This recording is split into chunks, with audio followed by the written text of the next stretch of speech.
Hello everyone, welcome back again to my YouTube channel. My name is Kevin Stanley. Pada YouTube channel ini teman-teman akan menemukan informasi menarik seputar cryptocurrency. So if you do like cryptocurrency, make sure kalian subscribe channel ini. Teman-teman, welcome back again di video update untuk Bitcoin. So this time kita bakal fokus ke arah Bitcoinnya. Tadi sempat kita live session, teman-teman. Kita udah sempat memberikan juga informasi study time ya, ngebahas tentang trader stage. So hopefully teman-teman kalau misalnya punya waktu boleh nonton di live streaming yang terakhir, teman-teman. Di sini kita teman-teman bisa mendapatkan setidaknya guidance lah untuk mulai terjun ke dalam dunia trading. Jadi teman-teman bisa dapat gambaran apa yang harus dilakukan dulu. Nah teman-teman, di video update kali ini kita akan fokus ke Bitcoin, terutama untuk daily, hourly, dan juga untuk weekly-nya. So let's just dive into the content, teman-teman. First, saya akan start dari time frame daily. Jadi waktu tadi kita live session, kita ngelihat benar-benar hari ini fluktuatif banget, teman-teman ya. Tapi menjelang closing session New York, yang menarik itu makin dia menjelang tutup, itu pergerakannya makin fluktuatif. Tadi sempat kita ngelihat dia seperti tampak hendak fake breakdown, but then closing untuk di jam 11 ya, jam 12 sampai jam 1 itu keduanya closingnya menunjukkan ada potensi fake out, teman-teman. Nah yang lebih menarik lagi adalah jarum yang begitu panjangnya ini bisa memberikan indikasi adanya mungkin whales yang melakukan pembelian kembali atau ya buyback dari harga yang cenderung relatif murah ini, teman-teman. Jadi tadi kalau saya lihat lah sekali lagi ya teman-teman, waktu lalu kan kita udah sempat ngebahas ya tentang satu koin yang juga ikut ngepump bersama dengan Bitcoin, dan I think this one is also have a potential, teman-teman, yaitu Luna. Kalau kita lihat perhatikan seksama, ini ada potensi double bottom, teman-teman. Sepertinya tampak ada potensi ya. Kalau misalnya dia breakout dari neckline ini ada opportunity untuk dimanfaatkan. Dan so far kita mempertahankan area supportnya dengan cukup amat sangat baik, teman-teman ya. Jadi ini double bottom di area support, which means ya ada indikasi. Dan entahlah teman-teman, kalau kita ngeliat sekilas lagi dengan situasi yang saat ini terjadi ya, well, which one? Oke, this one ya. Kalau kita lihat situasi yang terjadi saat ini, apakah iya Dukwon yang lagi-lagi buyback dari harga sekarang, teman-teman? Ya, we don't know yet, teman-teman, until adanya announcement. Biasanya orang bilang kan tunggu newsnya ya dan lain-lain. Kita coba lihat, teman-teman.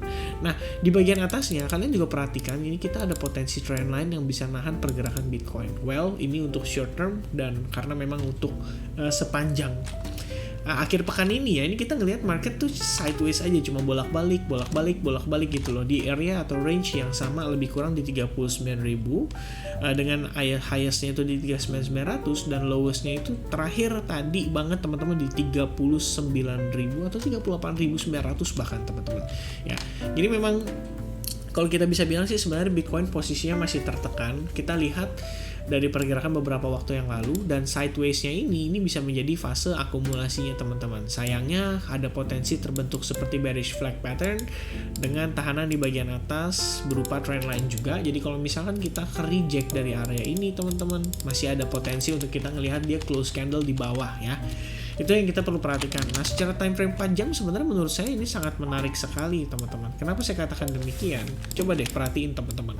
Ini kalau dari candle 4 jam menunjukkan bahwa adanya reaksi dari area ini, teman-teman ya.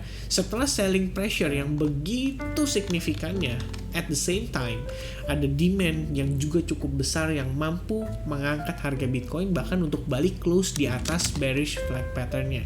So kalau kita menilai ini as an ascending channel, so far kita bertahan di atas ascending channel dan kita masih maintain level supportnya dengan amat sangat baik, teman-teman ya. Nah sebenarnya kalau misalkan untuk hourly time frame ya, ini sih menurut saya yang paling menarik ya. Kita ngelihat dari pergerakannya based on time frame 4 jam gitu. Kalau kali kita lihat dari 1 jamnya juga ada potensi terbentuk semacam morning star. Well, nggak terlalu valid kalau misalnya dia untuk time frame 1 jam, tapi menurut saya yang di 4 jam bisa dijadikan acuan, teman-teman, karena tail candle-nya ini signifikan banget. Berarti ada buyers yang begitu kuat menahan penurunan daripada Bitcoin pada area tertentu, teman-teman. Alright, nah itu pada time frame hourly. Nah sebenarnya untuk time frame daily ada pembahasan yang menurut saya menarik. Tadi kita udah sempat bahas pada saat live session, saya udah sempat sampaikan ke teman-teman. Pertama, kita lihat dari time frame daily based on penurunan beberapa hari terakhir. Jadi kalau teman-teman perhatikan sehari sebelum ini, yaitu hari Sabtu, itu kan weekend, teman-teman ya. Jadi memang ada pelemahan volume.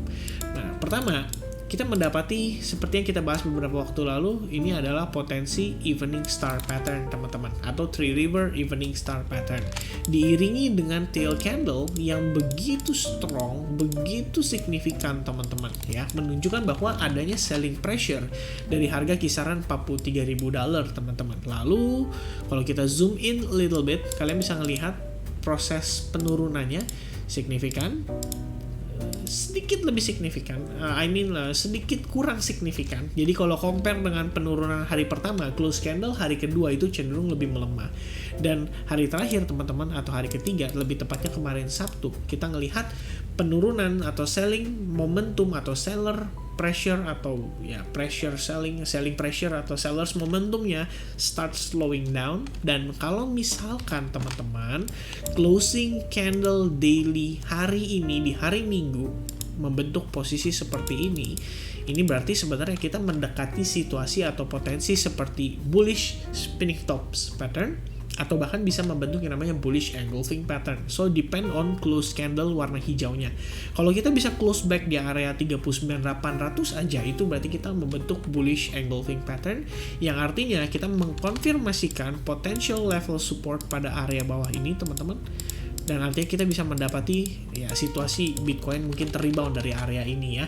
Karena satu hal yang perlu kita perhatikan sangat penting teman-teman adalah simple moving average 600. Jadi kalau teman-teman klik ini yang saya pakai ya. Ini adalah simple moving average dengan periode 600 candle terakhir, which means ini untuk long term. Lalu saya ubah dari yang lain menjadi mana tadi? Histobar Circle Column Area teman-teman. Nah kalian bisa lihat posisinya seperti ini. Jadi sebenarnya terhadap trend line yang terakhir, kita lihat teman-teman, dia itu tidak hanya maintain di atas trend line, tapi juga ternyata maintain di atas moving average 600-nya teman-teman ya. Bahkan untuk pergerakan terakhirnya. Jadi waktu tadi kita live session ada yang nanya, kok coba lihat dong posisi pergerakan sebelumnya gitu. Nah kalian bisa lihat dari sini teman-teman ya. Ketika kita breakdown dari SMA 600, ini kita masuk ke potential bear market, atau ya bagi sebagian orang meyakini bahwa itu istilahnya bear market teman-teman. Tuh breakdown, bahkan kita sempat retest posisinya, kayak dia coba retest and then coba keluar lagi and then masuk lagi ke dalam and then boom, bear market selama beberapa tahun.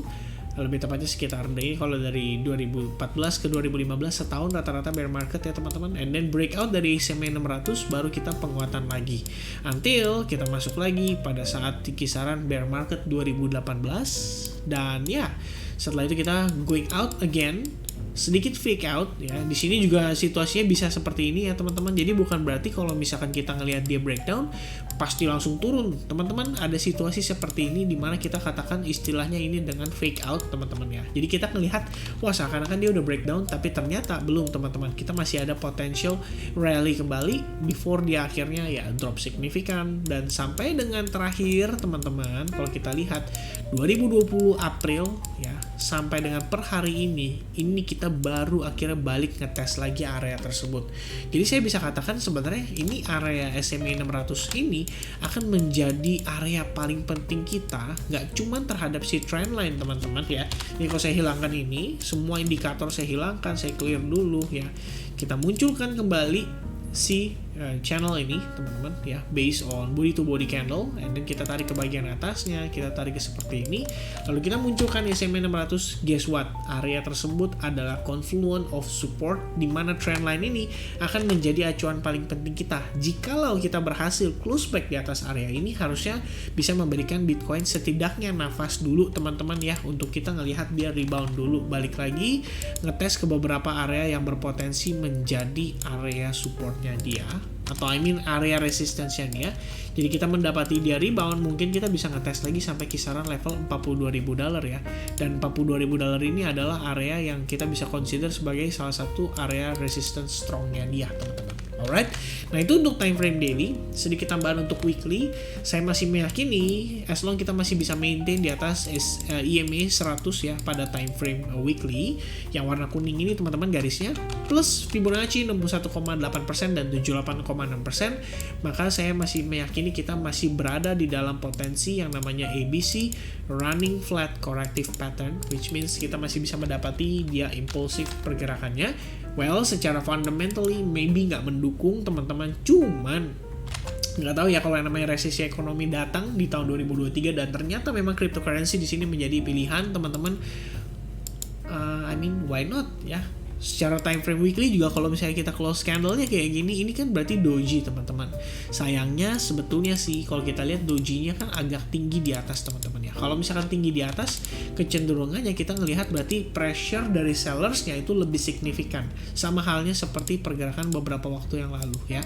Ini tail candle di atas sangat tinggi-tinggi, tajam-tajam gitu loh. Sampai akhirnya kita bisa close berwarna candle, kita close back candle-nya warna hijau pekat dengan kondisi maybe long, apa istilahnya bullish marubozu ya teman-teman kalau di dalam bahasa candlesticknya ya, kita bilang ya pokoknya gitulah ya, you know what I mean lah.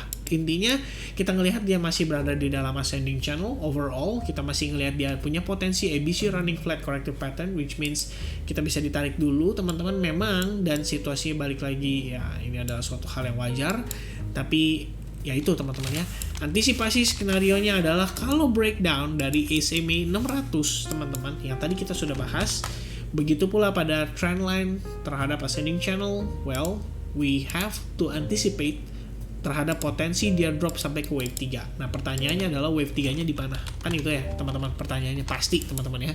Sejauh mana nih wave 3 bisa ketarik? Ya mungkin teman-teman bisa gunakan yang namanya Fibonacci extension ya, based on wave 1 nya. Kita tarik ke pullbacknya di wave 2, dan ada potensi wave 3 itu berada di kisaran level $33.000, itu berdasarkan Fibonacci extension. Kalau teman-teman menggunakan Fibo yang eksternal aja, berarti 1618 kisaran $35.831. Well, ini harusnya nggak terlalu valid karena berarti teman-teman wave 1-nya lebih panjang dibandingkan dengan wave 3-nya ya. Wave 3-nya jadi lebih pendek gitu. Dan ingat, salah satu rules dari elite wave theory adalah wave 3 cannot be the shortest teman-teman, tapi bisa sama. Dalam artian kalau 100% penurunannya itu masih possible, tapi kalau misalkan lebih pendek berarti kita mungkin gak terlalu valid teman-teman. Alright, so saya kira ini adalah update terkait dengan pergerakan Bitcoin saat ini. To be honest teman-teman, tadi kita sempat discuss juga di live session ya, saya katakan ke teman-teman bagaimana pandangan saya terhadap kondisi market saat ini, terus kita juga mengantisipasi terhadap resesi ekonomi. Bitcoin sebenarnya menjadi pilihan yang tepat untuk kita juga melakukan menjadikan ini sebagai sarana investment kita.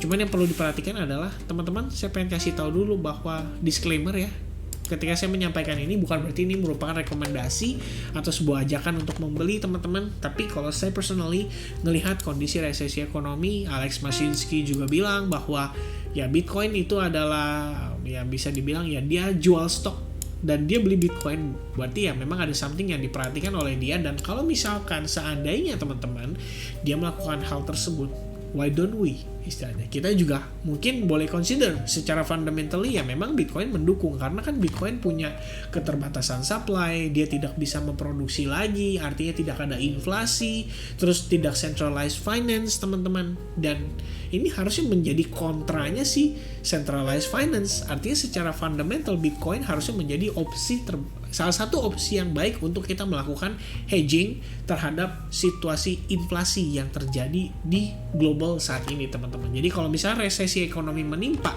well at least value Bitcoin kita mungkin di 3-4 tahun mendatang akan lebih tinggi dari harga saat ini teman-teman. Dan ini menjadi sarana investment untuk jangka panjang. Dan by the way teman-teman, kalau kalian setuju, as usual tadi saya udah tanyakan juga ke teman-teman yang lain, kalau kalian setuju kita bakal kasih update weekly untuk potential investment di spot account, terutama untuk Bitcoin sendiri teman-teman. So if you guys agree, once again boleh type setuju ya terhadap pembahasan kali ini teman-teman. Jadi kita next week akan kita bahas lagi terkait dengan potensial untuk long termnya. Jadi nanti hariannya kita bahas trading, tapi kalau untuk weekly-nya kita bahas untuk investment ya teman-teman. Alright, so reminder dari saya adalah gunakan uang dingin teman-teman, jangan gunakan uang dapur, jangan gunakan uang panas, jangan gunakan uang yang bisa bikin kalian susah tidur sampai nggak bisa makan.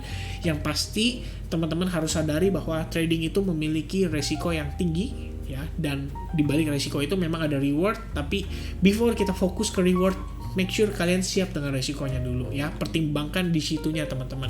Apalagi kalau kita nanti memasuki resesi ekonomi, ternyata Bitcoinnya ketarik masuk ke bear market, abis itu masuk ke winter, banyak orang bilang kayak gitu, dan maka kita perlu antisipasi terhadap kondisi tersebut. Yang pasti adalah kalau saya pribadi melakukan DCA saat ini atau dollar cost averaging, saya beli kembali Bitcoin dengan harga yang menurut saya relatif cukup murah, didukung dengan support, didukung dengan trendline dan lain-lain, teman-teman.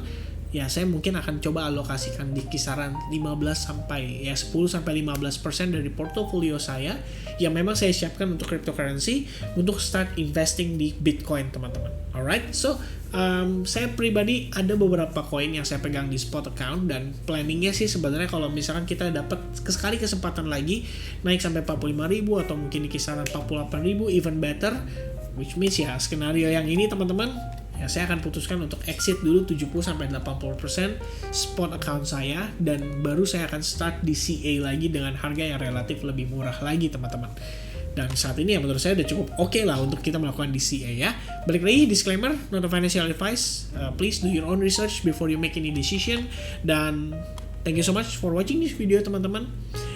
Sampai ketemu lagi di update berikutnya. Besok kita bakal bahas untuk weekly closingnya untuk si Bitcoin sendiri. Kita akan coba lihat ya bagaimana weekly ini bisa close ya. Maksudnya areanya close-nya gitu. Karena ini kita punya 4 jam lagi jelang closing daily, weekly, dan juga time frame 4 jam. Bakal menarik banget. Kita bakal ngeliat pergerakan yang mungkin lebih fluktuasi lagi jelang nanti penutupan, teman-teman. So, be prepare ya, be safe everybody. Jangan terlalu greed, jangan terlalu fear juga untuk ketinggalan. Yang pasti santai aja lah, dibawa relax aja lah, teman-teman ya. Okay, so I think that's it from me. Thank you very much for watching this video. I hope you guys enjoy this video, and I'll see you guys again in the next update. God bless everyone. Don't forget to subscribe to the channel. Cheers and have a nice day. Bye bye.